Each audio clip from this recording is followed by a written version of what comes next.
What's up guys, K-Plays here. So you remember how we mentioned that a couple of the last trailers had been rather short, sweet, and toned down? Well, none of that today. We took that subtlety, tossed it out the window, and shot it full of arrows with this one. Bow is easily my favorite of the ranged weapons because it has an almost melee weapon-esque moveset compared to the point-and-shoot playstyle of the bowguns. 5th Gen's redesign took that weapon in a much fancier direction with its changes, and it looks like they're continuing right along down that path in 6th Gen too. This showcase was a lot. Before we start talking about all the goodies you archers got today though, I have to point out that we got another mystery monster set. I initially thought this was more of a standard materials type of armor, but if you look closely, what looks like cloth is actually made of a more scaly kind of leather. Not many clues to go on for where this set might come from, especially since the bow itself is more of a basic, maybe first weapon from the village type of model like the greatsword and light bowgun. This is pretty much the last time we'll be able to describe bow as basic in this video though, because, well, if you haven't already seen, you'll see. Starting off with a few standard bow combos, we get to see this new UI showing off bow coatings now displayed more like bowgun ammo clips. I don't know if there's any significance to there being a clip of 8 specifically here, but I did pick up on one minor detail. We seem to be reverting again to the arrow firing patterns being set to specific moves rather than old shot types, just like how it was changed to in World. Of course, since we don't see another bow with different shot types in this trailer, I could be wrong, but that's not the detail I'm referring to. In this first combo, if I'm remembering correctly, the second power shot would have charged her bow, but it doesn't. We don't see much indicators of charges during shot combos in fact until the power coatings are loaded, leading me to believe that they might have made some slight mechanical adjustments to the way things work there.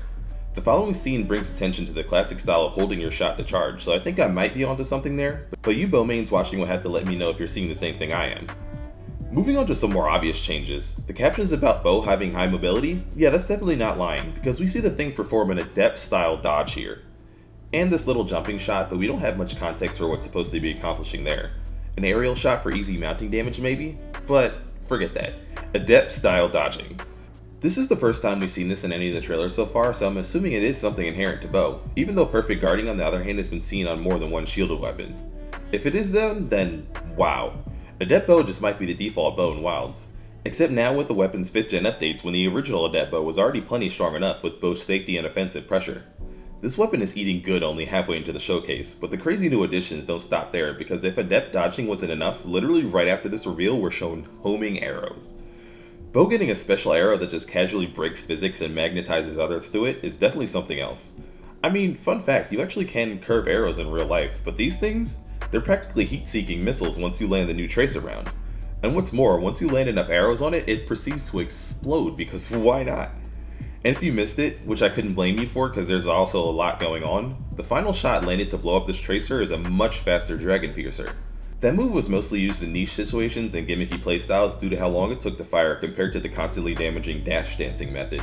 But since it's much faster now, I could definitely see it being used more than it was since it was added in World. Next we got a demonstration of Bow's Focus Strike, and for this one, Capcom pretty much just outright pulled attacks from other games. This is quite literally just Magic Archer's lock-on arrows from Dragon's Dogma.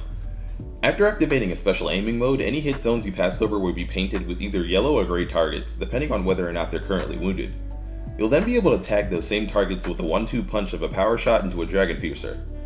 We actually get to see some damage numbers for the second trailer after the Hunting Horn one, showing that the setting off wounds with this attack hits pretty hard.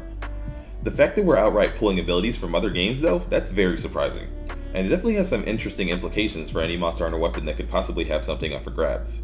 Since Dual Blaze hasn't been shown yet, that's the first thing I'm thinking towards. But getting back on topic, rewinding back a bit, we also get confirmation that arc shots are back to raining arrows from above instead of dropping area of effects buffs like in Rise. As far as I'm aware, those weren't particularly game-changing compared to being able to sneak in a stun or two to keep monsters still and turning them into pincushions more easily, so it'll probably end up being a welcome change. Plus, Bow already has plenty, stop stealing things from Hunting Horn. But during the final highlight reel, we see another adept dodge between 2 additional new clips.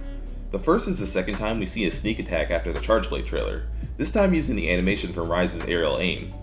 We don't know if you can continue firing in midair like you could with that move, but I'd expect that because this is a sneak attack, you'd only get one big surprise hit. Finally, we get some sort of bow shotgun blast that fires multiple arrows extremely fast. We haven't seen if any weapons that had the ability to load their weapons with slinger ammo and Iceborne will be able to do so again in Wilds, but this move reminded me of Bow's Thousand Dragons attack. We'll have to wait and see if that ends up being accurate soon.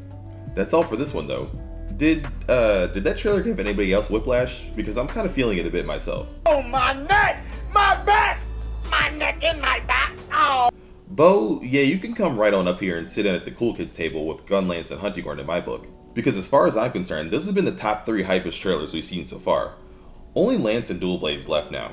Hopefully they finish this 2 weeks of showcases out strong, because we got one hell of an act to follow after this one. Definitely gotta wish the final 2 some luck.